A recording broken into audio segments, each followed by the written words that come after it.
जय श्री श्याम दोस्तों, राधे राधे। आज हम बनाएंगे ट्रायंगल शेप में रेसिपी। आप लोगों को रेसिपी कैसी लगी जरूर बताइए। चलिए, हमने जीरे और धनिया का पाउडर डाला है। ये हमने पाउडर घर पर ही बनाया था। फिर इसमें हम 200 ग्राम करीबन बॉयल पोटैटो डाला है। हमने पोटैटो को पहले ही बॉईल कर लिया था और अच्छी तरीके से मैश कर लिया था और रख लिया था। फिर इसमें हम डालेंगे टर्मरिक पाउडर और 1 चम्मच नमक डालेंगे और 1 चम्मच गरम मसाला डालेंगे। दोस्तों, आप देख सकते हैं इस तरीके से वीडियो में जैसे कि दिख रहा है।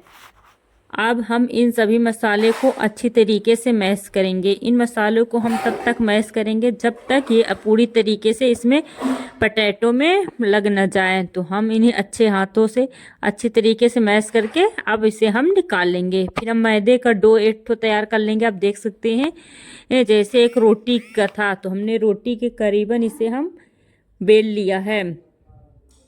तो हम एक रोटी के करीबन एक मैदे के डो को अच्छी तरीके से बेल लिया है। बेलने के बाद इसके चारों तरफ हम इसमें मसाले लगा देंगे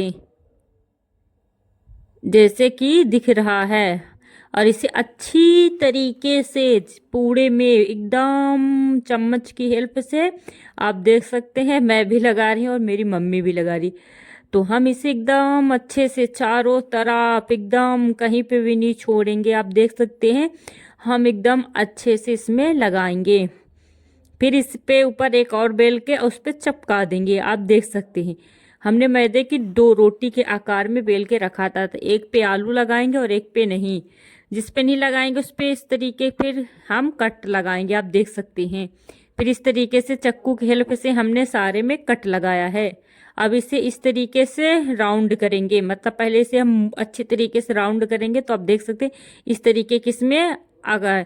फिर इस पे हम ऐसे रख के ऐसे ऐसे ऐसे हम मोड़ते रहेंगे। आप देख सकते हैं इस तरीके से कर कर के से हम चिपका देंगे।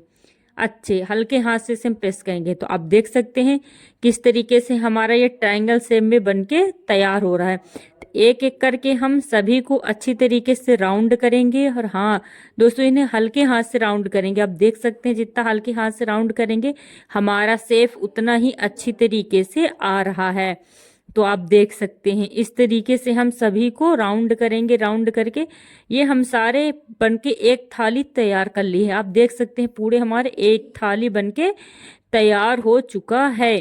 फिर इसे हम ऑयल में फ्राई करेंगे एकदम लो फ्लेम में। आप देख सकते हैं एक एक करके हम इन सभी को अच्छी तरीके से इसमें डालेंगे और अच्छी तरीके से इसे हम बॉईल करेंगे जैसे कि आप लोग वीडियो में देख सकते हैं। इस तरीके से इसे हम डालेंगे और बॉईल करते रहेंगे, डालेंगे बॉईल करते रहेंगे।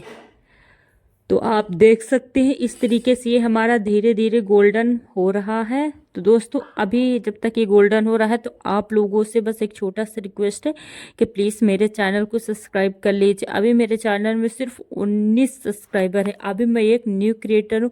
तो प्लीज़ मेरे चैनल को सब्सक्राइब करिए और लाइक करिए, वीडियो को शेयर करिए। दोस्तों, आप लोग सपोर्ट करेंगे तो मैं वीडियो डालूंगी, क्योंकि अभी मैं न्यू क्रिएटर हूँ। अगर आप लोग सपोर्ट नहीं करेंगे तो मैं कुछ दिन में वीडियो बनाना बंद कर दूंगी, क्योंकि अगर आप लोग सपोर्ट ही ना करेंगे तो कितने दिन दोस्तों बना के डालूंगी। तो बस आप लोगों से इतना सा रिक्वेस्ट है कि जैसे आप सभी को सपोर्ट करते हैं वैसे मुझे भी सपोर्ट करिए, मेरे भी चैनल को सब्सक्राइब करिए। दोस्तों, इतना मेरे पास वो नहीं कि मैं रोज़ नई नई रेसिपी अफोर्ड कर सकूँ, बना सकूँ। तो प्लीज़ आप लोगों से रिक्वेस्ट, अगर आप सपोर्ट करेंगे तो मैं कोशिश करूँगी जो मेरे पास जितना रहता उसी में ही अच्छा एक रेसिपी बना के तैयार करती। तो प्लीज़ आप लोगों से बस रिक्वेस्ट है कि मेरे चैनल को सब्सक्राइब कीजिए। ये हमारी रेसिपी बन के तैयार हो चुकी है। आप सॉस के साथ खा सकते हैं। हमने टमाटर की चटनी बनाई है। कैसी लगे कमेंट करके ज़रूर बताइए। चैनल को